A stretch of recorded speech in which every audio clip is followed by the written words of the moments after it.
This review was made possible by contributions from viewers like you.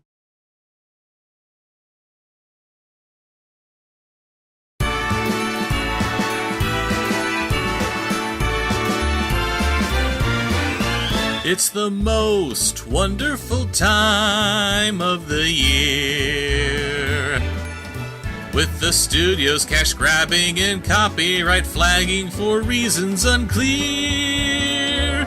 It's the most wonderful time of the year. They're the dumbest movies they sell. All the holiday tripe that makes me wanna gripe. Seriously, what the hell? They're the dumbest movies they sell. Oh, why me? There'll be movies for riffing, comics for nitpicking. Of course, it must be a Bob show. There'll be bad animation, ducks talking damnation, and plots that you cannot follow. What the hell's going on? It's the most wonderful time of the year. I might be misbehaving, but I've got my raven under mistletoe. It's the most wonderful time of the year. Well, it's Christmas time, pretty baby, and the snow is falling on the ground. Merry Christmas, everyone.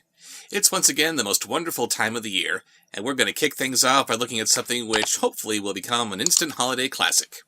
The Christmas Chronicles. Don't worry, we've got plenty of Yuletide garbage for me to tear into soon enough, but for now, I feel like giving myself a treat. Our Netflix original movie begins with a little shaky cam. Uh-oh, we're in a horror film.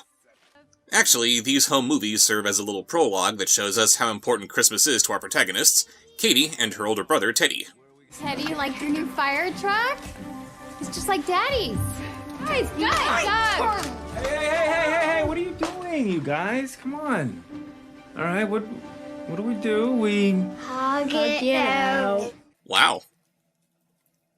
Dad has some authority in his household without being a complete asshole. Nor is he a total moron. I'm impressed. No, too good to be true. We've established that Dad's a firefighter. We're watching home movies with the kids because Dad is dead. But isn't it usually the mother who dies? Great! She's dead too. They're orphans. After Teddy gets a very special gift of a folding knife with a family motto, "A Pierce always sees it through," which could also be the mantra of a little serial killer in the making, we see that, yes indeed, the kids of present day are without their firefighter father. I miss you, Daddy. Well, at least Mom's alive? Everything was fine, and then you had to go and jinx it. You ruined Christmas. And sure, these kids fought like all siblings do, but things have only gotten worse since their father died. Christmas spirit has ebbed to almost nothing, and Teddy's hanging out with the wrong crowd. Not only are they stealing cars, but they're also littering! Ba-ba-bum! Katie gets everything on video, using her father's camcorder no less, when anyone else would be using their phones. She threatens to tell on him, and they have it out. You're such a jerk! Come on! What the hell is going on? Is this what happens when I leave? He did something really horrible and I have proof. Oh, jeez. What do you do now? He shoved me against the wall into this picture.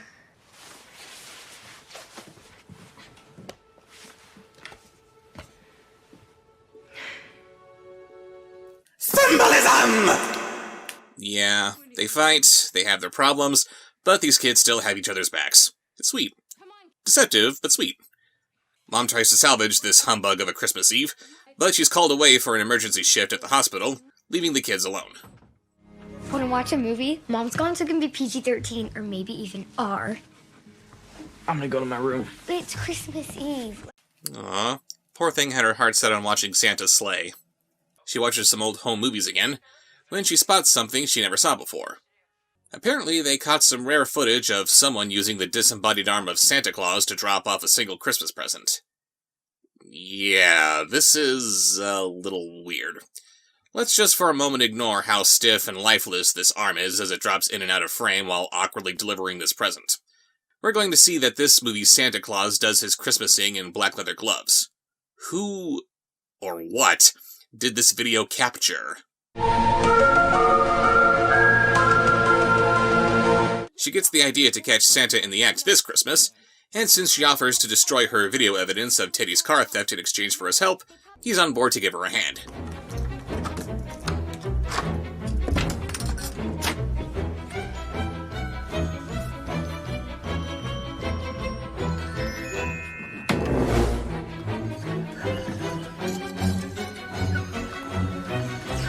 Can you tell that the director of Home Alone produced this movie?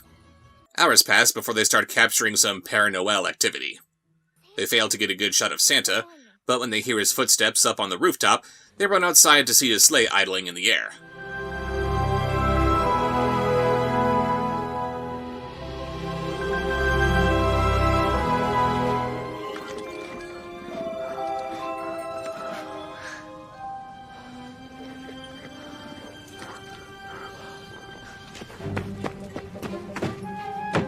Hey, wait!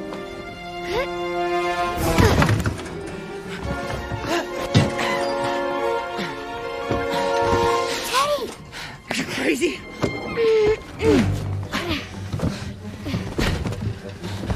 Why'd you do that? I wanted to get a closer look at the sleigh. Duck! Did he see us? I don't think so. But we got enough footage, okay? Let's just get out of here. Why don't we just stay here? Stay here in the sleigh? Yeah, how many kids get to ride with Santa in a sleigh on Christmas Eve? None. Because Santa Claus is one secretive son of a bitch. If he sees anyone in his sleigh, they're gonna get killed. He's Santa Claus! He would never! Is he Santa Claus? The blood-red coat, the murky gray fur trim? How do we know that that's not Krampus? Who hurt you? Santa dashes away all without noticing the kids, and somehow they don't immediately die from the rapid drop in temperature and air pressure, but they do almost die when they cause Santa to crash his sleigh. It's just a good thing that Christmas is a time for miracles, because otherwise, nobody would be walking away from this. It's here where we meet the man himself, played by none other than Kurt Russell. Santa Claus? Live and in person. One night only. Ooh, I wouldn't mind him coming down my chimney. Okay, calm down, you. You look so... different. Why? Because I'm not a big fat slob? No, I didn't mean it that way. Oh, that's okay, Kate. Guess it's understandable. I mean, who can eat millions of cookies in one night and not get fat, right? Well, I can. Can you go ho-ho-ho? I don't go ho-ho-ho. That's a myth. Fake news. Baby? No! Fine. Grinch.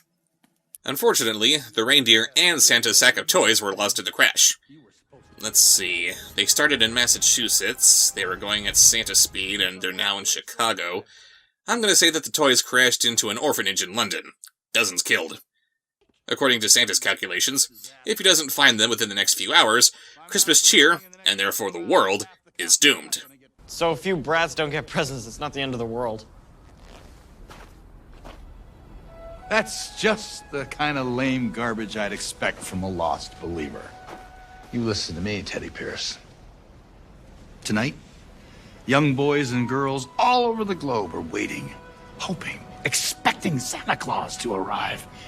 If I don't, well, you don't want to know what happened the last time I couldn't make my rounds. Yes, we do. Tell us. You've heard of the Dark Ages. Read about all those wars in school? So Santa was responsible for the assassination of Archduke Ferdinand? Santa tries to fly like he did earlier, but apparently he can't do that without his magic hat. Yeah, it would seem that he's able to leap from rooftop to rooftop like he does by turning into coal dust. That's a cheerful Christmas image. Santa Claus incinerating himself millions of times over and over again. Well, I guess I'm gonna have to do this the old-fashioned way. on foot. You just go on back to your house and get some sleep. No need to wake up early. There won't be any presents. I just went to your house without giving you anything. I'm kind of a dick. The kids want to help him get back on track, but since looking for his reindeer on foot is pretty hopeless, they go to a nearby pub to ask for a ride. Can I help you? Wendy! How do you know my name? Oh, you got so big! Now, do you remember that letter you sent me about dreaming of being a fashion designer? She used to always ask for sewing kits, little toy sewing machines. I think it was 2009 when you made all the stockings by yourself. Yeah, I think so. I'm sorry that the fashion designer thing didn't quite pan out. Yeah, I wanted to go to Parsons and live in New York, but I couldn't afford the tuition. Word of advice, boys and girls. Ask Santa Claus for money. Sadly, no one wants to help this weirdo claiming that he's Santa Claus, making me wonder why Santa can't work his Christmassy mojo on these patrons the same way that he did this waitress. But Teddy steals a car from the valet. Don't worry, the owner of the pub stole it first, so Santa doesn't have a problem with taking it himself on the condition that they hand it over to the authorities when they're through with it. While Teddy takes the wheel, Santa uses whatever odds and ends he can to MacGyver the radio into a police scanner. They soon get a beat on the reindeer, but the cops show up, leaving Katie to look for the reindeer on her own while Santa and Teddy buy her some time. Shh, it's okay, it's okay. I won't hurt you. I'm with Santa. Ugh. Of course, the logistics of working with real reindeer only make CGI reindeer more practical, and these reindeer in particular are beautifully rendered. So much so that they make me think of how much worse they looked in all the various Santa Buddies movies. Do better, Disney! I'm Kate, and you're... Comet? Of course he's Comet. Please don't let him talk! Meanwhile, things escalate between Santa and the cops, i.e. Santa immediately making a break for it, and they get into a high-speed chase. I know it's the dead of night and most people are inside with their families right now, but it sure is a good thing that there's no traffic to get in Santa's way. Trading in 8 reindeer for 400 horses!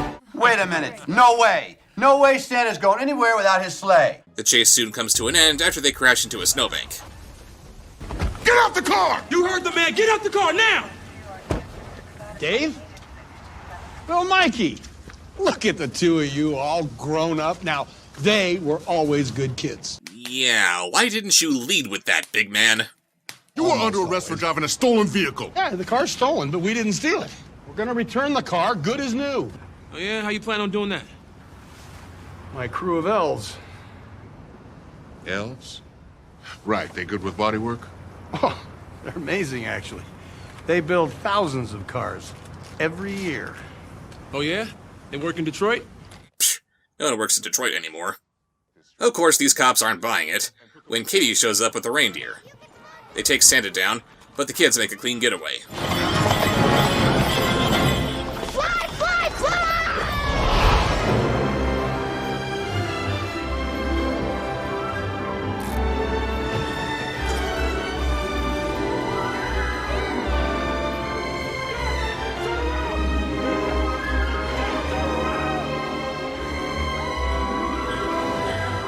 Luckily, Santa was able to slip Teddy this magical homing beacon to help track down the presents.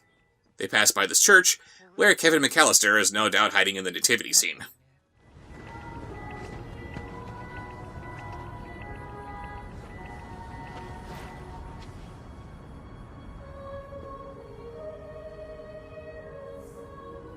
This was his favorite song. Hang on, I'm sorry, I think I'm missing something here. Is Dad dead or something? Stop ruining Christmas! They share a little moment where Katie assures Teddy that their dad would not be disappointed in him, and once the moment's over, the beacon starts conveniently flashing again so they can continue on their way. Meanwhile, Officer Dave interrogates Santa. Listen, pal, you can lose the shtick. I've had a long day, so just tell me your name and I don't want to hear Santa Claus. Père Noël. Babo Natale. Père Nicole. Papa Gijo. Buddy, I'm about at the end of my rope here. Me too.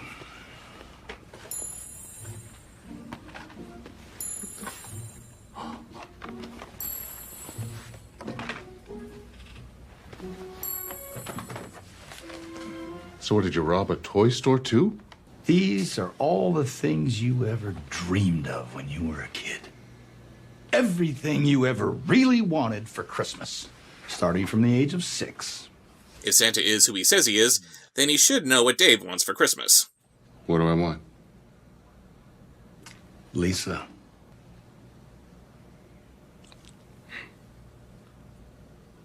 Lisa. Your ex-wife. Yeah, I know who Lisa is. How do you know? She left you a couple of years ago, and all you want for Christmas is for her to come back. Yeah, well, that ain't ever gonna happen. Yeah, I think maybe. Okay, look, pal, you don't walk in here and talk about my ex-wife. Dave, just give her a call. She doesn't want to talk to me. Yes, she does. Now she's having second thoughts, and she's lonely too. And she really misses you. Now I know you're out of your tree. Will you please stop this? You know who I am. I mean, you've always been a suspicious, doubtful type. That's probably why you're such a good cop. But deep down, you know that I know what everybody wants for Christmas, so just give her a call, Dave. It should have been this point where Santa asks for his one phone call. He goes ahead and gives Lisa a ring, then he hands the phone over to Dave so we can talk to her here and now. Santa gets thrown into a cell, then we cut back to the kids as they find Santa's sack. Of course, one popular question to address in movies about Santa is, how does Santa carry millions of presents with him? Tim Allen carried around a bag that conveniently held only enough presents for one family at a time, and replenished itself between houses. But I guess Kurt Russell utilizes TARDIS technology, since his sack carries all of the presents at once while still remaining relatively small and lightweight. Hello? Teddy, this is incredible! Oh no, she's gonna run into the ass elephants from Little Goby!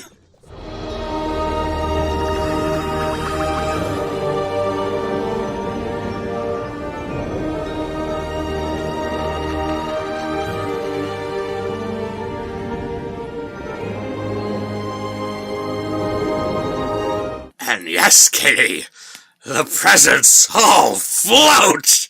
Those aren't the deadlights, and he's not Pennywise. I'm not saying he's Pennywise. I'm just suggesting that maybe he comes from the same interdimensional world from which Pennywise comes, which might explain why he's been able to do all the crazy things that he has been for the last several centuries. Merry Christmas, kids! I feast on your cheer! And I'm sorry, but you cannot tell me that this doesn't look like Pennywise's lair. Apparently, the sack has a direct line to Santa's workshop at the North Pole, where Kitty learns that Teddy wrote to Santa for the first time in years. Dear Santa, this is Teddy Pierce. I haven't written to you in a long time. You know how it is. Once you get older, the whole Christmas thing seems pretty lame. But this year is different. This year, I have a special request. I really like to see my dad again. I love that. It would be one thing if he wrote that letter just for the sake of venting his pent-up emotions, but he goes through the trouble of actually mailing it to Santa Claus, despite how he stopped believing in him years ago. He just wants to believe that badly. You might be thinking, wait a minute, shouldn't this place be crawling with elves? Apparently Santa doesn't employ elves, but instead he has an army of Chihuahua kangaroo rats.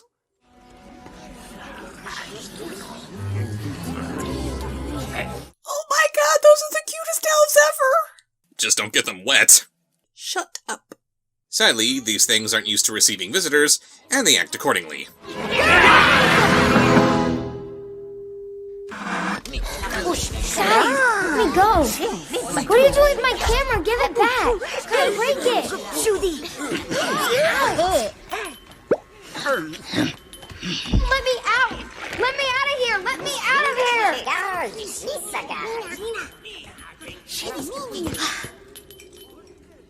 Bithla. Bear and Santa Claus. Bear is Santa Claus? Oh my god, they're Christmas minions! Oh my god, they're Christmas minions! I want them! We cut back to Santa in jail. Whoa, Christmas spirit is down to 19%? If I don't do something quick, this night's over. Yeah, it's weird that Christmas spirit is falling now. Doesn't everyone have to wake up first to find that they didn't get their Christmas wishes fulfilled before Christmas spirit can decline? Also, I'm jumping the gun a little bit here, but it's revealed later that Santa only has a little bit of North America that he has yet to visit, and the rest of the world did get their presents. How is Christmas spirit falling this badly when most of the world should be just fine? But yeah, Christmas spirit's going down the crapper, so Santa livens things up by pulling these musical instruments out of his holiday hinder and jamming with the other inmates.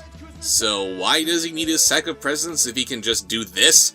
It's not like he needs to keep his presents carefully cataloged to make sure that the right gift comes to the right person. Teddy gets jumped by a gang of thugs who thinks that he's got a bag full of goodies they can fence, but when they take it back to their boss, every gift that they open adjusts itself accordingly, and they all turn into coal. Seems to me like all Santa has to do is magically produce an empty gift-wrapped box, and the present would take care of itself by turning into whatever it needs to be. Unfortunately, these thugs don't take kindly to getting the naughty treatment, when suddenly...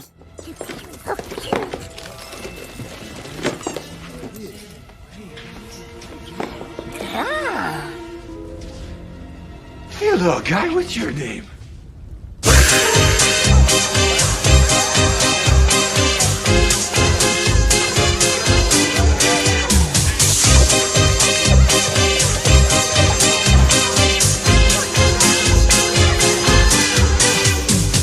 In short, don't mess with Santa's death army.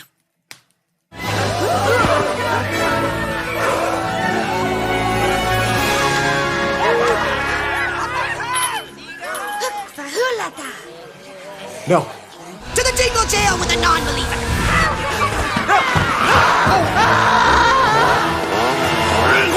Before they turn this into the Christmas Chainsaw Massacre.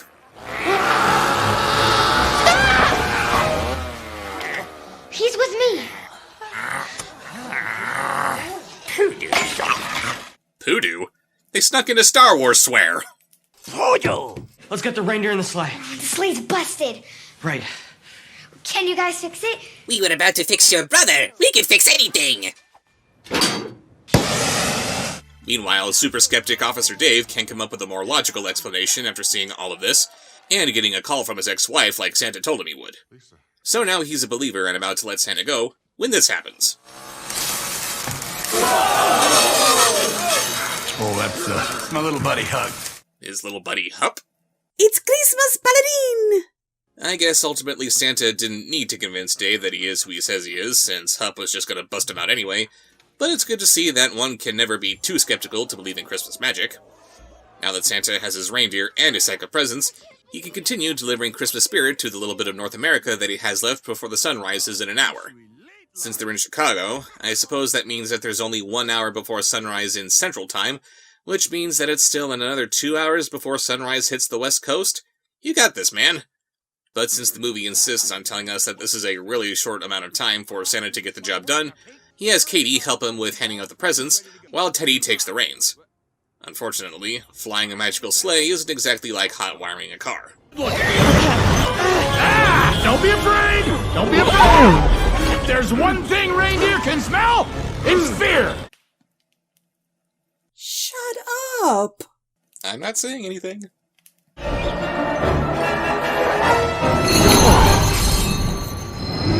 They won't go up! What do I need to do?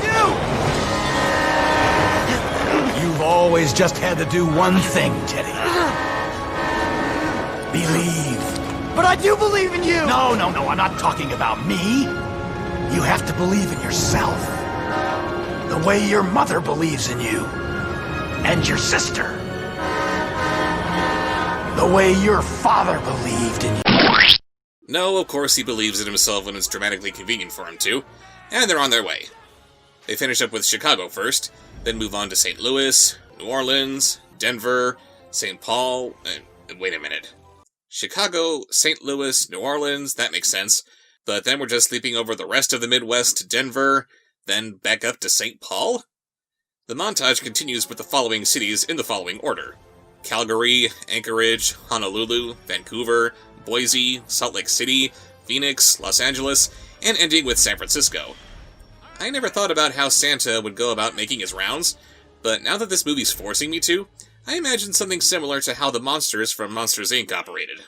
He tackles one time zone for every hour of the night from north to south, then he heads back north along the next time zone, south along the next, etc., as the night progresses. But seriously? Santa just Zigzags all across the world like this? I take back what I said earlier. If this is how Santa travels the world, then having only 1 hour left before sunrise would be problematic. I don't know why they only thought of doing this now and not before, but they get the elves to help with the gift-giving as well. Ryder Robinson, 2547 East 26th Place. Melanie Hong, 845 Landers Street.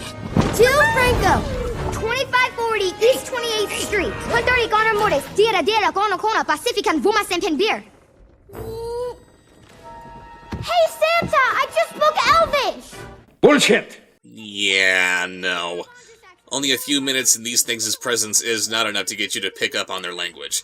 Especially not since I'm pretty sure these elves don't all speak the same language themselves. Bithla! Baron Santa Claus! Mrs. Claus, na schönen schönke Bildkisch. They finished their deliveries in San Francisco, but it turns out they missed one last name in Mexico City. See, Santa? This is why you want your list broken down by cities like a phone book, not pure alphabetical.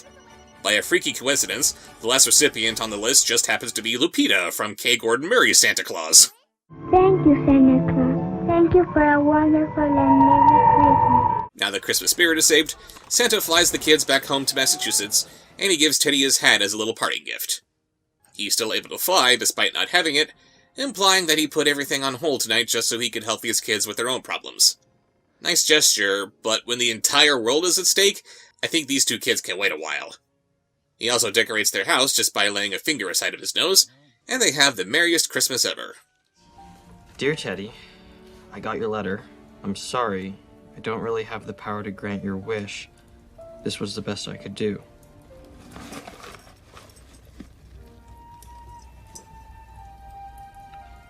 An old ornament. There's a perfect spot for it on the tree.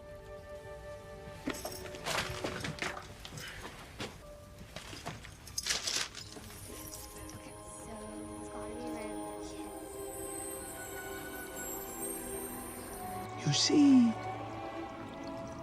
he lives in you. So that was the Christmas Chronicles, and it was a lot of fun. It's a nice story about a broken family healing itself thanks to a little Christmas magic that's sentimental without being too sappy. It's true to what Santa Claus is supposed to be while also subverting our expectations, and it's just too much fun to watch Kurt Russell in this. You know that he's having a ball with this role. I know I was having fun watching it. Yes, we heard you the first time. Admittedly, I'm left wondering why it's called The Christmas Chronicles, when the chronicling of this Christmas adventure is only a very minor plot point. The ratio of Christmas spirit to not Christmas spirit is a little head-tilting, and the nitpicker in me has to roll his eyes at Santa's haphazard methods of gift distribution. But those minor issues aside, I can very easily see this movie becoming a classic. If you can watch this movie, give it a look. If you can watch this movie with your loved ones, even better. Can we watch Christmas Chronicles too? Absolutely. Yay! More Christmas eye candy! Ugh. See you later. Well, it's Christmas time, pretty baby, and the snow is falling on the ground. It's Christmas time, pretty baby, and the snow is falling on the ground. Well, you be a real good little girl. Santa Claus is back in town.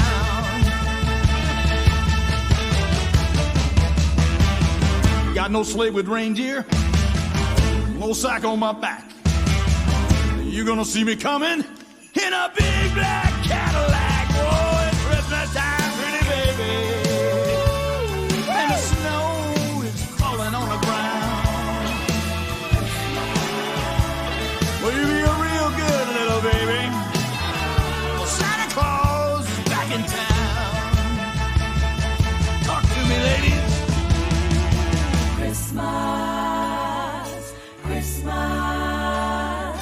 Christmas. Is there a piano in this joint?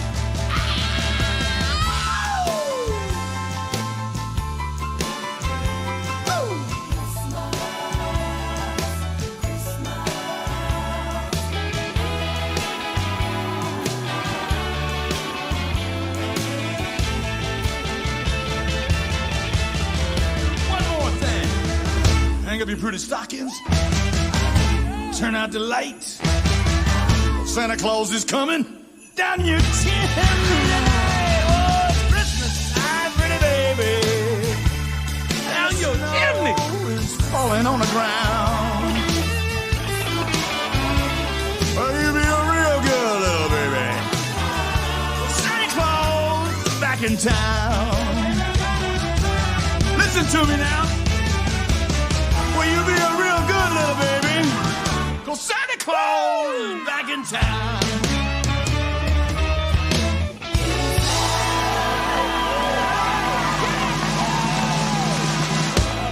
Yeah, I'm back.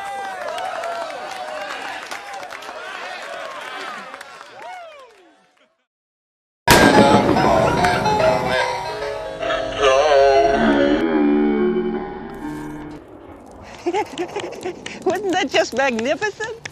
I was worried he was getting a little dodgy in the milk part, but then that finale, wow. Hey guys, because the answers for the questions of the review are getting a little bit screwy with these last couple of videos, sorry about that, we're going to be answering the questions left from the reviews for The Little Vampire and Abominable in this one single video. And what was the question for The Little Vampire, milady? The question of the review for Little Vampire was, what is the most unlikely relationship, family, friendship, romantic, etc., that you've ever had, and why was it so unlikely? That is a very easy question for me to answer, and that is present company. The most unlikely relationship I've ever had was with my special lady, Raven Fox. We don't share many common interests, we disagree on this or that issue, our upbringings were as different as you can imagine, but because we share a common respect for each other as artists in our own fields, we're able to connect in a much deeper way than either of us would have expected. 6 years and counting, my lady. And I didn't answer the question, but I did comment on what you said, which was, you summed us up so beautifully, my Rob. And as I told your dad, I don't overlook your quirks to love you. Your quirks are a big part of what I love about you. We are different, but somehow we work. And I love how we can just laugh about that so many times. While we're doing the review for Abominable, it's... I have to laugh at myself again for not being a Harry Potter fan versus the big Potter fan that Raven is.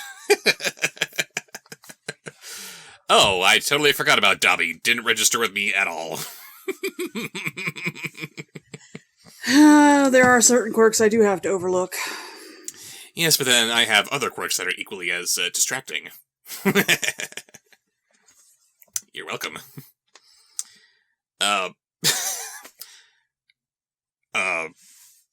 Dear friend Grace Starks, who at the time was calling herself Tallulah the Perky Turkey. Weird. I think it's cute. It's cute, I guess, but perky? Why does she have to be perky?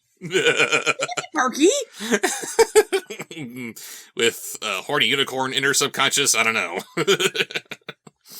Anyway, she says, I have to say the most unlikely friendship is, in fact, y'all two, Rob and Raven. Aww. It's so weird how I didn't know about y'all existence until a few months ago, and I already became a guest writer for you, and got to make you laugh and cringe over the streams. It's been so much fun. Yes, hand heart. We joke about how much we hate you, Grace, but no. You know it's all in good fun. We love all of you guys. All the Demic races, all the band camps. They work so hard for those. Oh, they do. They really do.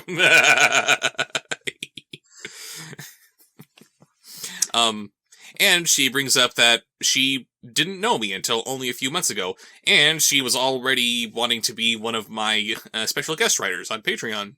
You know, subtle plug. If anyone else wants to join in, you know.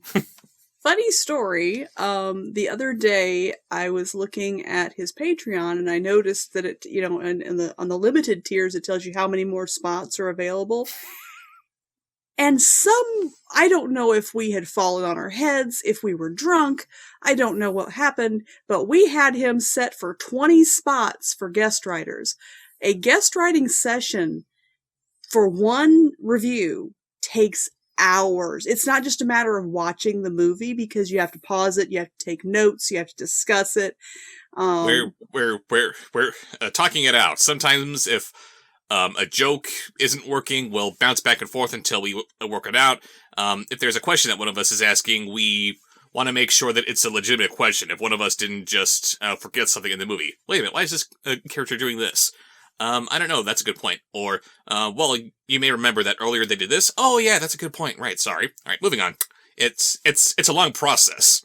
Yeah. So, yeah, 20 people to do this for $100 slots each. I don't know what we were thinking, but it has now been limited down to, I think we said 5? It's 5. 5 is the limit, yes. I think the original idea was that we would get everybody together in kind of a Google Hangout kind of environment, but I can't see that going well. That would be totally chaotic. Plus the one-on-one interaction between you guys, that's a big part of the fun. Yes, he exactly. really enjoys getting together with his guest writers and talking about it and getting their insight in the show. And and just thinking of random crap that I would never have thought about myself. We're talking about Grace in particular here. I had seen Plan 9 from Outer Space so many times before finally doing the script for the Riftember deal that we were doing. And this was her first time seeing it when she was writing that with me. And Criswell says, future events such as these will affect you in the future. We are now going to tell you the story of what happened on that fateful day. Oh, well, wait a second. Is this happening in the future, or is it a story that already happened? I never thought of that for all my times I had seen this movie. Oh my god! Fresh eyes. It really makes for a good... Fresh eyes. It really makes for a good review. Yes, said the woman who observed that Mrs. Brisby from Secret of Nim doesn't have a name. She's the heroine. Female empowerment. Mrs. Brisby. And correct female empowerment, too. So many girl power movies are, I'm a bitch, but that's okay because vagina. Well, yeah, if you get the chance to become a guest writer, to pledge $100 a month to the Patreon, it really is worth it. It's a lot of fun. Mm-hmm. And you get the other perks, the voting rights and, the patron exclusive review. And we're going to, in 2021, hopefully up the amount of patron exclusive content, little bonus features and more behind the scenes stuff and extras. We just, This year's been a bit of a slog, hasn't it? So, but, yeah. We're doing better. It's a learning experience. It is. It's developed. And he's open to suggestions. If you have any suggestions and you're a patron, you have some just suggestions for things you'd like to see as part of your patron content. Absolutely. Then, send him a message on Patreon. Exactly. It's definitely worth pledging to the Patreon in even the $2 amount. But if you're able to swing $100 a month and be the guest writer, then that's a lot of fun. Mm-hmm. Anyway, I'd do it if I was in that position. Anyway, next one. Yes. Turkish Van 2 says, there's a guy with a little library in front of his house that I've talked to a couple of times. He's the old hippie type, not rare in my town. When I had to evacuate my house during a recent fire in the area, I stayed at a place nearby and was walking by his house when he said hi and we caught up. Anyway, when I told him I was evacuated, he said he could go get me some weed if I needed something to calm my anxiety. I told him I don't do weed, but thank you for the thought, and he said to always remember that I'm loved by those around me. It was very sweet and did make me feel better. Mm-hmm. That sounds like a very Oregon thing. Are you from Oregon? Are you living in Oregon, Turkish Van too? Yes, because Oregon did have its own fire season recently, didn't it? Yes. Breathing orange air was quite the experience. I didn't actually get any fire. There were no flames in my area. Just a lot of aftermath, runoff. The air quality was so terrible. I'm sorry, baby. A lot of people had it a lot worse. I like that this guy offered you some weed, but you didn't want it, you didn't accept it, but you politely turned it down and, okay. We have this polarizing thing which could either make us the best of friends or we could be enemies about, but let's still be friends about it, even if you disagree with it. That's cool. Let's do that. And it is important to remind people that they're loved. Exactly. Alexander Hunt says, I have a strange relationship with a guy I met from fanfiction.net. It went from me liking and reading his human xenomorph fics to me beginning to write my own stories, then to him contacting me, or contacting and talking to me about a story idea he has. And from there, he began both the one among the many stories we have written together, but also the odd friendship with him coming up with ideas and me writing them down. Not even that we write about is all the same. Not even what we write about is all the same. Yet still, here we are, working together on yet another story. And that actually reminds me of a friendship that's almost exactly the same as that. Of course, this was back when the scar left from Bay Formers was still very fresh. And yes, here's my lady smiling. Oh god, we're back to this again, are we? Yes, we're back to here. Always we're back to here! Settle in, guys. It will never go away. It will never heal. Never not rant about this. Never. But, I started ranting in YouTube comments about, oh my god, this is the worst movie ever! How could you people let this happen? And then, oh my god, there's somebody who agrees with me. There's someone who has some intelligent things to say about the Transformers and their universe. Oh my god, yes, please, let's talk about this! Let's talk about the untapped story potential! Yes! And we just vomited out idea after idea of what these movies could have been and what they should have been. And for years and years, just emailing each other back and forth and getting some ideas that we hadn't really...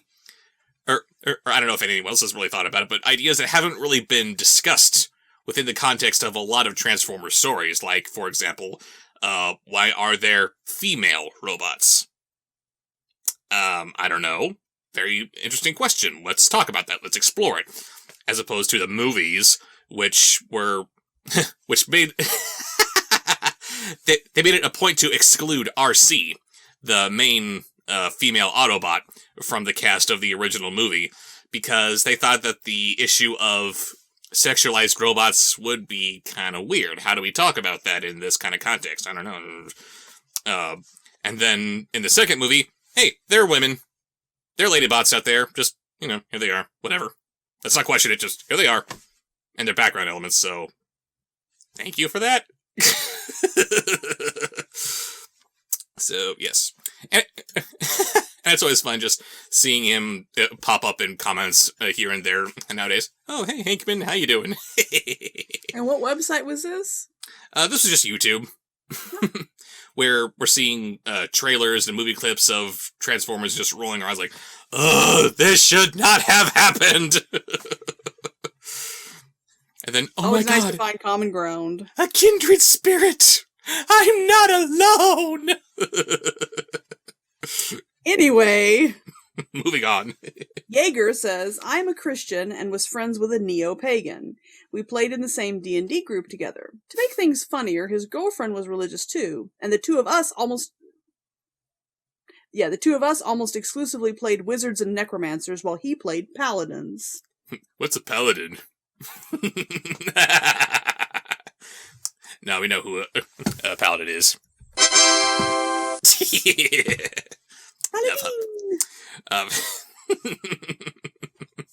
I love that.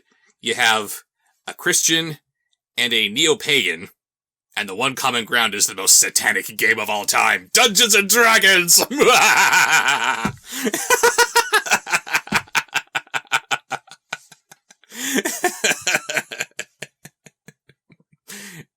It's evil. It has been scientifically proven. Yes. I had a boyfriend in high school that introduced me to D&D. I didn't really get to play because my mother thought it was evil. You are going to think that I'm evil upon saying this. I have been saturated in Dungeons and Dragons my entire life because of my very godly father, of course.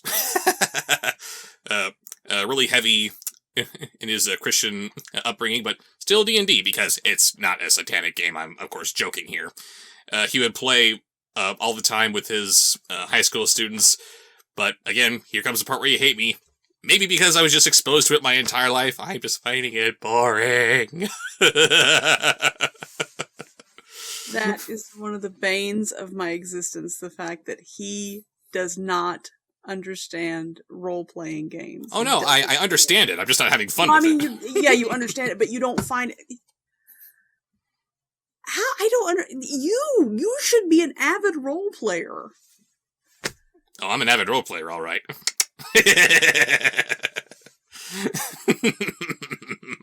Oh, don't look at me like you don't like it. Anyway. Hi-yo! We also have a difference of religion between the two of us. Yes. And and another reason why this is such a good answer, we need more interactions like this. I have a belief system. I have a different belief system. Want to be friends? Okay. Need much more of that in this world. Then again, you haven't treated me like a lot of Christians have treated me. Well, a lot of Christians were treating you wrong. Anyway. Yes. Moving on. Gabriel Vidier, I apologize if I mispronounced that, says... Vidier, I think is how you pronounce that. La Vidier? I've been friends with an artist I met randomly at Comic-Con for at least 22 years. Comic-Con is awesome and I miss it. He was just a face in the artist alley that I could have passed up, but one character visible in his works caught my eye. We got to talking about that, then about geek stuff, like our shared love of building model Zoids and Gundams. We visited each other often. For many years... Zoids and Gundams? I'm sorry, go on, finish reading the question, then I'll ask my question. Okay. For many years, I got a hotel room at the convention closest to me, and shared it with him for free. And one of his friends came in clutch, letting me stay free at his place when I was briefly homeless. To this day, he's still one of my best friends. Nerd power! Yes. What are Zoids and Gundams?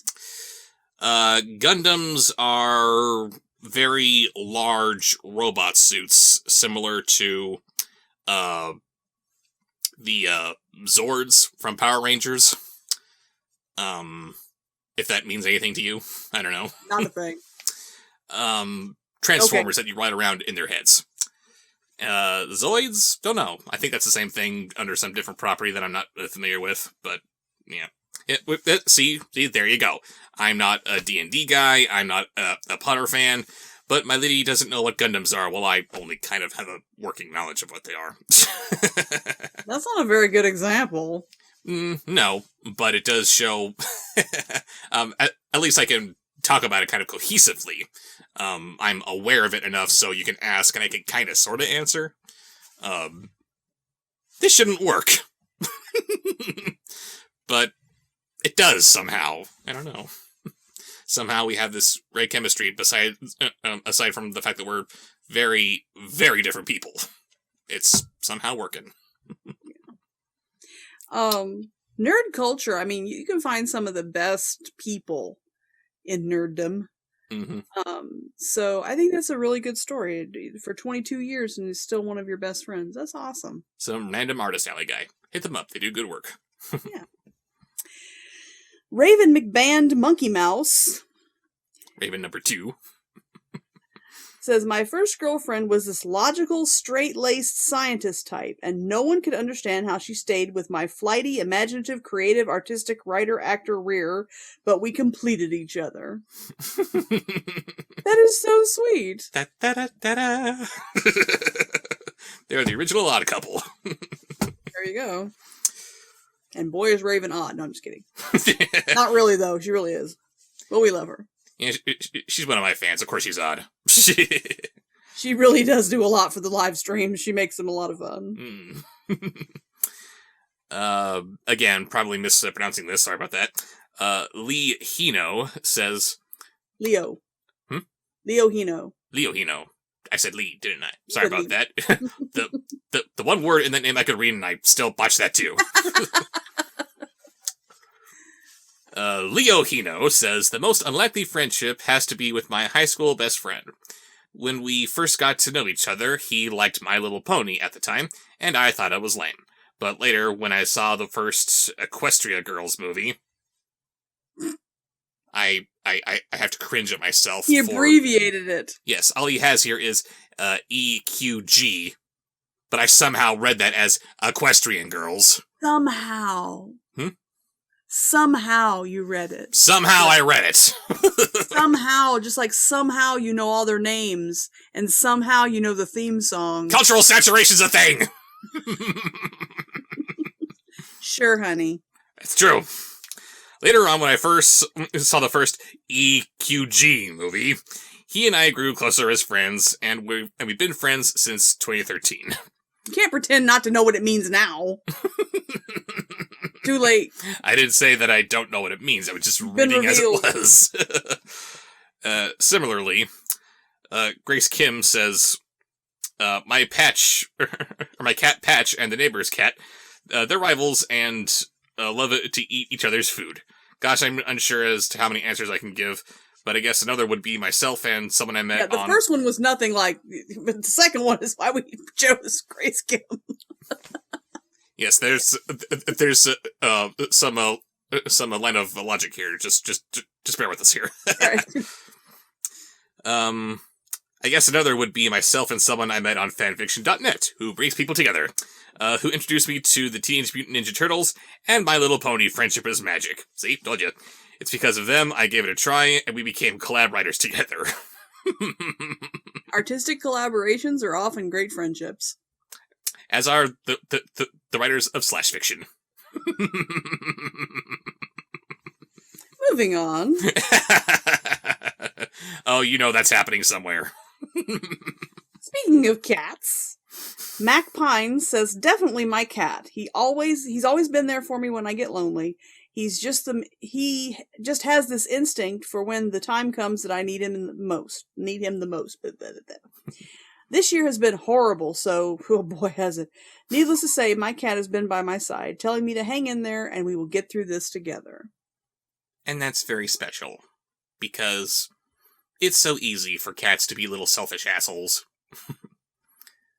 But there's always that one little moment when you're really, really low, and they know it. Hey, are you feeling really low? No, let's cuddle. No more feeling bad. It's not for you, okay? Sorry, I'm trying to lean into you like I'm cuddling with you. Oh. Yeah, I call Luna my therapist. And that is what she is. You don't call her that. That is what Luna is. Uh-oh, Mama is sad. I will purr on her. Yes, if I'm having a particularly bad anxiety or depression day, then she gets up on my shoulder, this is where she usually wants to be anyway. When she was a kitten, she would be under my chin. But she's a little bit bigger now, so she gets up on my shoulder and mushes up against my neck. And when if I'm having a really bad day... She still is kitten. There is no was. Of course she is. Of course. But she's a bigger kitten. But she will stick her nose in my ear and purr really loudly if I'm having a bad day. That is her favorite form of therapy. And somehow that does it.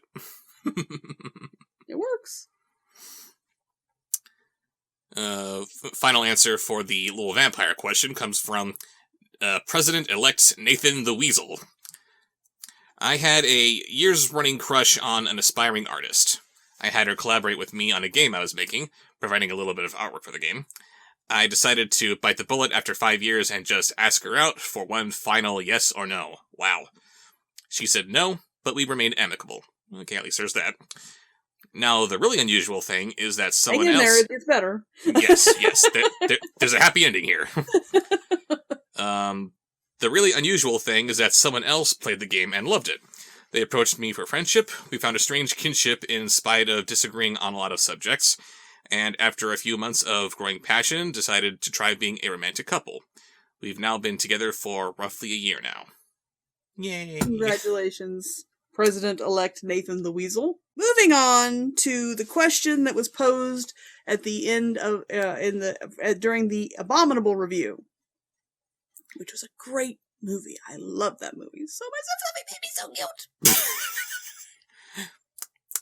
Oh, hey, look, they have babies. Oh my god, they look like cotton balls. They're so cute. I want one so bad. I want a baby, fluffy baby. I want a little baby Everest. Yes, you were getting on my case for Yeti exploitation, and you're the one who wants to have a baby fluffy baby. A plush. If they were real, you would want to put them to work. Harvest their hair. We would negotiate for hair. There's a difference. Yeti exploitation. Oh yeah, right. You see a little Yeti baby coming up to you. Here, it wants it wants you to be its mama. You're gonna turn it down. No. That would be their choice. What? That would be their choice. I don't know how good job I could do. I'd die from cuteness instantly. I would be deceased, but I would try. Be cute. If you don't think that those things are absolutely the frickin' most adorable thing, you have no soul. That's all. That's the litmus test. Are you a person with an actual beating heart and a soul? Look at the baby Everests. Do you go? Ah! Then you're alive. Your heart is beating, and you have a soul. If you are indifferent, then you are obviously a demon, and you should burn in the fires. Anyway, the question of the review. And this is why I love her. Other than that, I have no opinion. Yes, of course. The question of the review was, what other uses can you think of for magical Yeti hair? Because, oh boy, were there so many interesting uses in the movie already. I'm suddenly imagining Yeti hair shoelaces. Not shoes, shoelaces. Because we still want to be nice to the Yetis. Would they make you run like the Flash? Would they make you fly? Science must know! He said, well, uppercutting you in the face again. You see how abusive he is? She likes it. I said, Yeti hair, when combined with Yeti expanded leaf matter, because when they sing, they can make plants expand to gargantuan sizes. Yeti expanded leaf matter would make super soft and warm organic sleeping bags and tents for homeless people. Indeed. Mad Hatterison Witkowski, I'm terrible with names here, pardon me, says, I don't think it's a real name. Well, whatever it is, I'm terrible with it. I mostly would use the Yeti hair as a nice pillow, either for my head or for peaceful rest, or for my back whenever I start drawing. Yes, we must be comfortable when either sleeping or working. And the more I think about his answer, I am down for a Yeti hair chair. No, you can't have one. I was going to say, no. You can't have one because your chair is already evil and it makes you go to sleep. It's not evil. How you cannot stay awake in that stupid chair. I hate that chair. And it is so uncomfortable. I sat in it and it was not comfortable. I don't understand why he likes it so much. It was so uncomfortable because it doesn't like me. Wow, I was just going to say, no, it's not that it's uncomfortable. It just, it's rejecting you. It doesn't want you. Who are you? You're not Rob. Get off of me! In the trying to compromise, because see, I want him to get one of those ball chairs so that it will help him, stay alert and awake and help improve his posture and everything. But to compromise, we got these cushions that he can use with his chair that would help him stay awake and alert. It was based on the ball chair concept, but it was just an inflatable cushion that was not very cushiony. It was torture! And there were two different sides to it. One had bigger nubs, and the other one had flatter nubs. I'll like the acupressure and help keep the circulation going in your legs and in your butt. I will give it this much. It kept me awake. It did do that much. But then I suppose... Go to sleep. But then a power drill in your temple will keep you awake, I'm sure, too. I'm sitting on this, it's like, no! This is awful! I can't sit on this thing. It's cutting off the circulation to my legs. It's digging into my ass. What is this thing? And apparently I'm completely alone. I'm reading all of the user reviews on Amazon. It's like, oh, this really helped me improve my posture. This feels so comfortable. I love it. Are you people high? What is this? I'm foaming at the mouth just thinking of this thing. I have never seen him dislike an object as much as he disliked the cushion. You still have the cushion, though, don't you?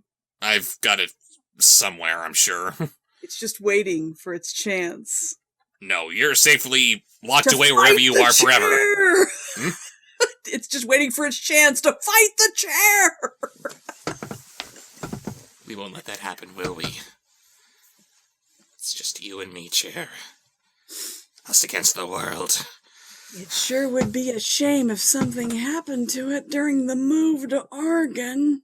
Yes.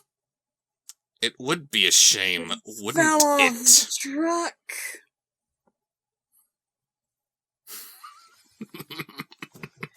Or suddenly transformed into one of those cool ball chairs. Yeah, I'm moving back to California. Bye, lady. Damn. You have betrayed my ass. No, not a nubby ball chair, just a smooth ball chair. No, still betrayal. The nubs. He couldn't deal with the nubs. Yeah, okay, you try sitting on a bed of nails. See how you feel. I did. It wasn't the most comfortable. But I didn't get angry about it like Rob did. It was offensive. We paid like $30 each for this cushion. Because this thing is supposed to be helpful. It's supposed to be comfortable, but... Oh, no. No. This is... No, wrong! All right, back to work. It was offensive on a spiritual level. Oh, you're supposed to do the next one, too. It's supposed to tie in. We've gone off on a tangent. No, you went off on a tangent. I was just trying to read. Oh, I see how it's going to be. Yes, exactly. Telling the truth, that's how it's going to be. Anyway, continuing on with, yes, Mad Hatterson was talking about a peaceful rest, or, just be more comfortable while working, with a Yeti hair pillow.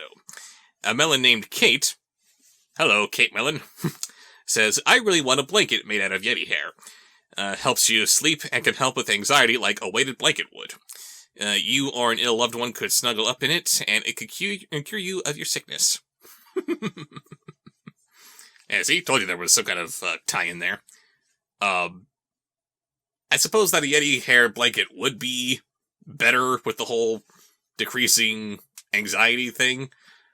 Maybe I don't know what I'm talking about because I don't have the same kind of issues that a lot of people have, but I tried this weighted blanket that my sister has, actually, which helps her and her issues, but I'm thinking, wouldn't this just make people feel claustrophobic? I don't want to be here. Somebody help. Yeah, I don't want a blanket that holds me down and puts pressure on me. I have anxiety. I just don't think I have the kind of anxiety that weighted blankets work for. And apparently they do work. Because I am very claustrophobic, as you found out when you accidentally trapped me into that walk-in closet. Yeah, that was fun. I didn't deck him. Thank you for that.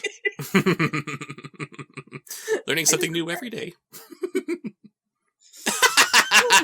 He closed away and he was like in the doorway. I'm like, ah!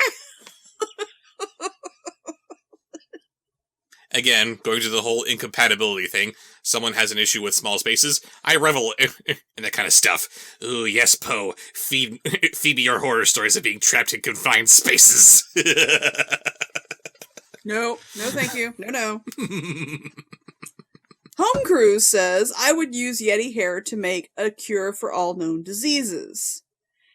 And a little vague, but carrying said, on into the whole thing about medical purposes like we're talking about here. Yeah, a lot of people said, and at first I said, well, I don't know why you'd think that it would cure diseases and illnesses and stuff, but then when you think about it, remember he hurt his arm, and Yi wrapped it up, which was nice. Better, but the next day, the boo-boo seems pretty serious. It was gone. Yeah, he got hit by a car. Yeah. That's a big owie. So was it the hair? Was it just the inherent magicalness of the Yeti? Because Yi is not a med student. No, Yi just did. Claire Carey said, I would use the magical hair for medical uses, like it can heal people of broken bones or illness. It might come in handy to help people in need. Helena Volkert? Volkert, yeah, let's say that. Sorry. Apologies if I mispronounced that. Says, magical Yeti hair would make amazing medical cast covers. I bet they'd keep casts thermoregulated, so your recovering limbs would be safe from getting uncomfortably sweaty and itchy. Also, I don't know if anyone mentioned it already, but Yeti yarn. I bet it would make amazing yarn. Well, as a matter of fact, several people mentioned yarn. Including Shayna Barnard, who said, I'd make it into yarn. That way, you can knit or crochet anything you want into magical article of clothing. Going back to what I was saying with the whole shoelaces thing. If that just makes you run faster, then alright, that works with that. Shirts, jackets, capes, I don't know. What will that do? That'd be awesome. Yeah, that'd be some amazingly soft yarn. You could make all kinds of stuff like that. Crocheting, knitting. Ugly sweaters would actually be the preferred article of choice. They wouldn't be ugly, they would glow with maybe. And super soft and very warm. I'm just going to go to sleep now while I'm imagining it. Take your chair.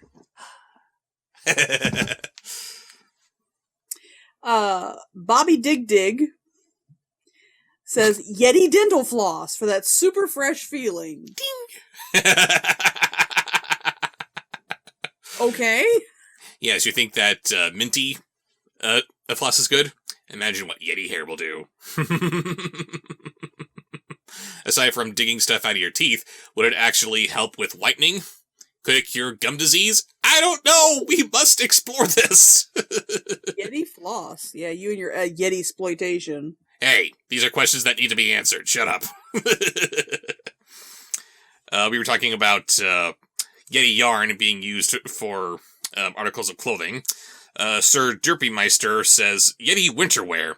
Seeing as how they live in the Himalayas, I'd assume that Yetis have evolved extra comfy fur, and the magically enhances that comfort. Yeti mittens, Yeti scarves, Yeti long underwear. Yes, Yeti everything! Yeti jammies. Oh my god. Okay, why is it Yeti exploitation for me, but you? It's like, oh, we should do this. I'm just going along with what you're saying. I would never. No, again, we want to be nice to the Yetis. We want to give them, in exchange for all of the fur that they give us, we want to give them a single pork bun that they can sing to be the size of a Buick. That's making them do double the work. They have to give you the fur and then they have to expand their pork bun payment? Oh yes, so much work.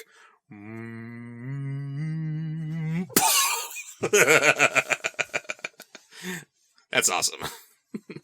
Glisten and Twinkle the Reindeers, which is Grace's new name. A new name for every holiday, apparently. Or an occasion.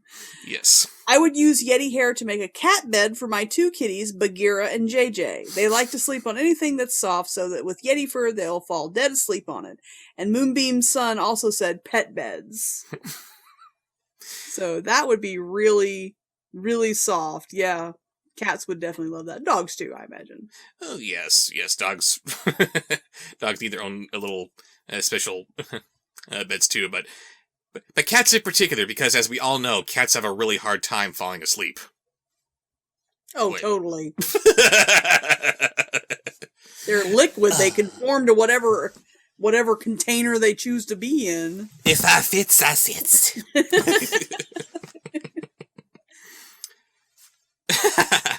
going back to what I was saying earlier, Evie Rawlings says, "No more world hunger.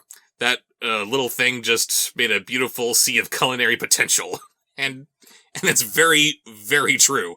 If a bit obscure to the question at hand, I don't want to eat the hair. No, you don't want to eat the hair, but the question was, what do you do with it? And then we must ask the question, what is actually happening when Everest sings something into a larger size? Is it just the humming, or is it a combination of both humming plus his fur? Because when that happens, we see him glowing, after all. I don't know what's going on here, but, again, science must know! And, yeah, a little bit of humming can take a couple blueberry bushes and turn it into, oh my god, giant blueberries! How many problems would that solve? And if you think about it, they're in the Himalayas. There's not a whole lot of food. No. That high up. And There's yet, not. they are gigantic. So that is a survival mechanism that they have, that they can find very little food and make it big enough to feed the entire tribe, colony, family, whatever you call them. Yeah, whatever you call a group of Yeti. Or do they live in villages? I don't know. You have camels who can survive on very little water because they keep on storing it up inside them. Yetis somehow can take very little food and sing it into gigantic quantities. It definitely could end world hunger. That is nuts. But again, we wanted it to happen on the Yeti's terms. We want to be nice to the Yetis because, one, it's just the right thing to do when you're dealing with any living creature, and two, the Yetis are freaking huge. If they're not liking how you're treating them, then they would never. Wouldn't they? They're very sweet. They're very sweet, yes. When you're sweet to them. Mechazoic says, we've seen the hair work on a violin, so how about electric guitars? Imagine the magically enhanced power chords you could thrash out. Mm-hmm. That could be potentially wonderful or dangerous. Because, on one hand, when Yi's playing on top of the Buddha, she creates these beautiful glowing flowers that match the Yeti fur. Life is just blossoming all around her. Oh, it was gorgeous, and the song and the flowers and everything combined, and it was very moving. She's crying, the Buddha's crying. Mm-hmm. And then when the caravan's taking off with Everest, and they think he's dead, spoilers, and she plays the violin, she actually causes the destruction of part of the mountain, which stops the caravan from going. She can harness lightning. Holy crap. So, I mean, I don't think people are ready for Yeti guitars. Yeti hair guitars. Baby steps. Baby steps.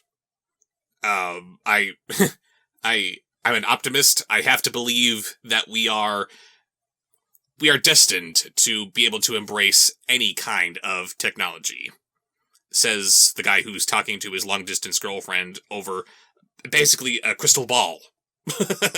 Just used with electronic wizardry. But we are! Only 100 or so years ago, this would be considered sorcery. This is impossible. This is magic. But yes, the kind of power that Yi was wielding, we can do it. But, just very careful about how we do it. Again, scientifically, let's explore this.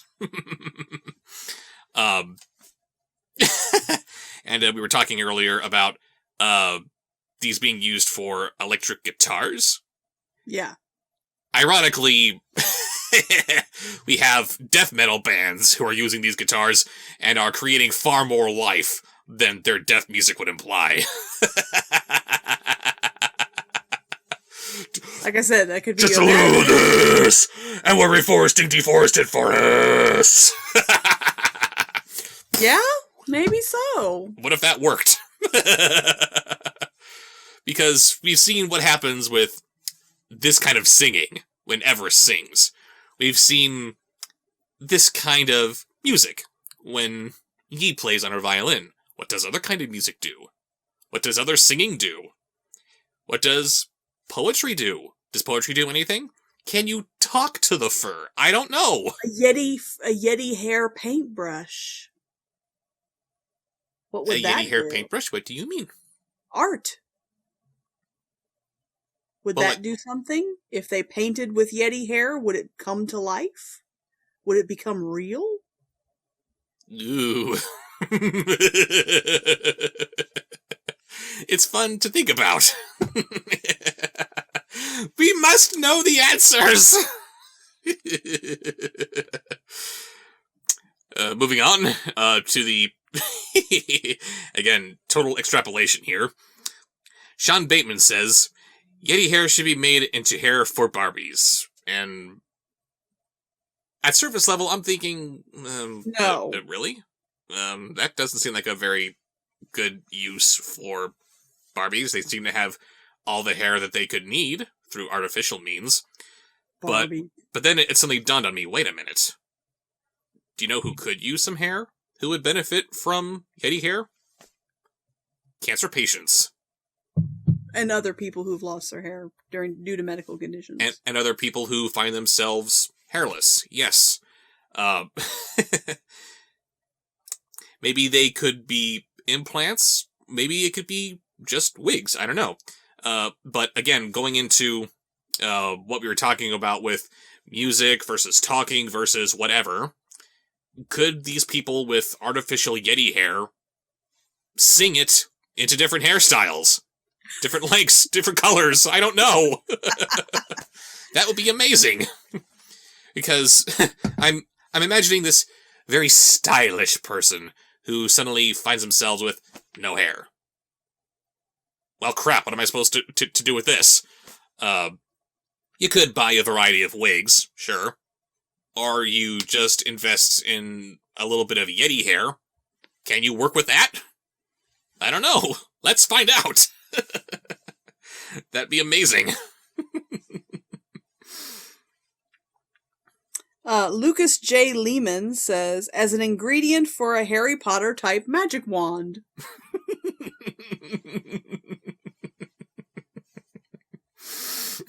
And when we were going over the questions, Rob says, no! No!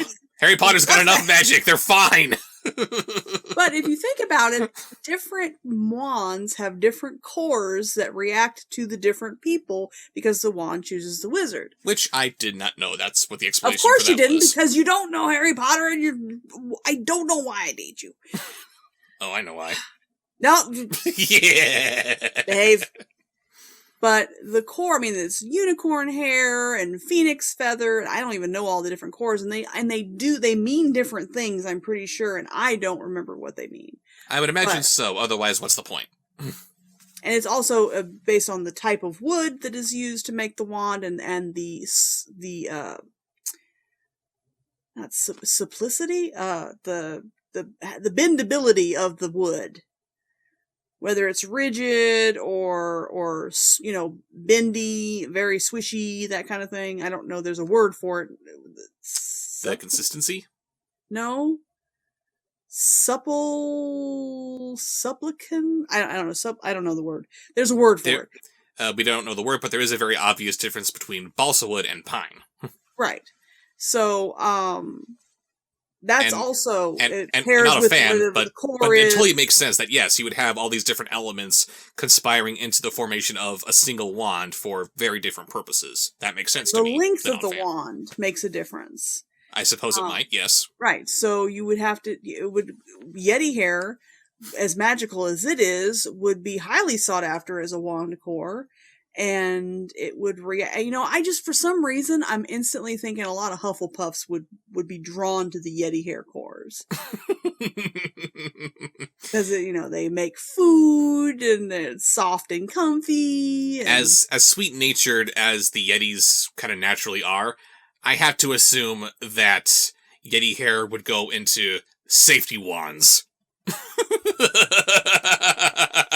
They hand no a couple such of... thing as safety wands. What? There's no such thing as safety wands. There needs to be! They give Harry Potter, who was a total noob, a couple of wands just to try him out. Let's see what happens when we do this. Whoa! I'm sorry, I didn't mean for that to happen. How about, this one? Oh god, that guy just exploded! Ollivander just takes it in stride. Nope, not that one. Okay. But then again, what could be safer than Hogwarts? Yes, Yetis, we need your creation, we need your help in the creation of safety wands. It has to happen. Where we can just safely practice magic without blowing things up or turning people inside out or any of that crazy crap. Please, we need you. And our final answer. Yes, our final answer comes from Azeroth 100. Since it outputs more power than put in, unlimited energy to blow up the sun with a laser cannon. Half of that answer is good. Half of that answer is wonderful. Because, yeah, the Yetis do very, very little to do what they do, and what they do is amazing. It is glorious. Giant food, reshaping the very elements around them, just with... calling the wind. Talking to nature, as Peng puts it. Just... and he's performing miracles. You have like these power stations where you have one person that plays an instrument, you know, and that stores the power in the batteries and powers the whole town, you know, for nothing. There must be a way to harness that energy and convert it into electrical power to be used. Again, under the duress of the Yetis, we want to work with them. Not under the duress. Not having the Yetis under duress. Sorry, was I using the wrong phrase there? Yeah, duress is bad. Duress is bad. Pardon me. We're working with the Yetis. That's my point. We want them to be our friends. We're working with them. No Yeti-sploitation. No Yeti-sploitation. Yeti cohabitation. That's what we want. They don't want to cohabitate with us. Well, no. We might be able to work out a trade, but in any case... We can do something, but yes, we... But the other half of that question, of that answer... Why do you want to blow up the sun? We need the sun. Sun's kind of important. A little bit. We'll blow up the sun. I mean, even if we somehow... even if we somehow worked out a way to get all of the life-giving energy that we could possibly want that we would normally be getting from the sun and taking it from Yetis, I don't know. We still want the sun to keep ourselves from being cosmically adrift.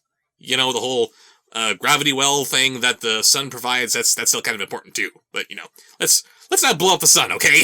And you have to actually have plants for the Yetis to expand. Perhaps, or perhaps not. I don't know. Maybe we could use Yeti energy to produce a sun-like energy that plants would be able to appreciate. I don't know. Again, let's explore this, but let's not blow up the sun. We still need it. I don't think they were able to create plants where there were none. Well, I don't know, the flowers. Well, no, but the kind of energy that would sustain plant life. That's what I'm saying. Could it be used to... Could they have their own greenhouses? Maybe they wouldn't have the technological or kind of inventiveness that humans have to create this, that, or the other, but could they do it? I don't know. The possibilities are endless. Very endless, as everyone has been demonstrating here. But some ends let's just not do, okay? I really wish they were real. It's just a little tiny thing for you. I would die. Anyway. And squishy. Thank you all for the wonderful and very thought-provoking answers for these last two questions here. And be sure to tune in for future reviews and answer their subsequent And then subsequent, no. They're accompanying questions of the review for that one. And we will see you guys later. Bye, guys.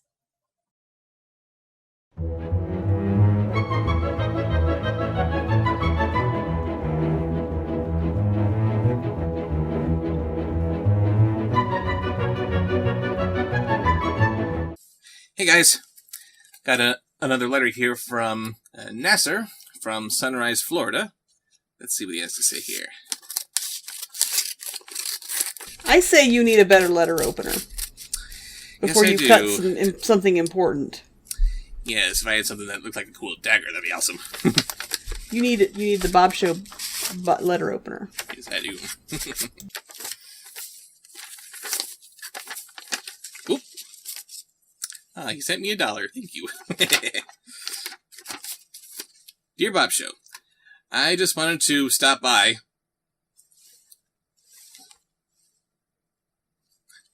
And say thank you. I have been watching your show for some time, and just wanted to say that I and the fans appreciate what you have done. I know that you are expecting me to make a request. I expect nothing. But I won't, no matter how much I want to. But still, thank you for everything, and may you, Raven, and everyone else that you love and care about have a good many years of life. And included is a drawing of a little heart giving me a hug. Aww, thank you. Yes. I'm going to have to put this to good use. That is very sweet. Thank you. Let's see. And anyone else have any fan mail that they want to send me?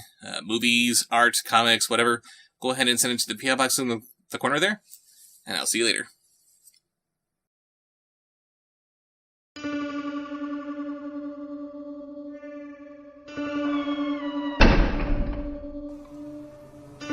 Subscribe, like, follow, comment, share, watch more.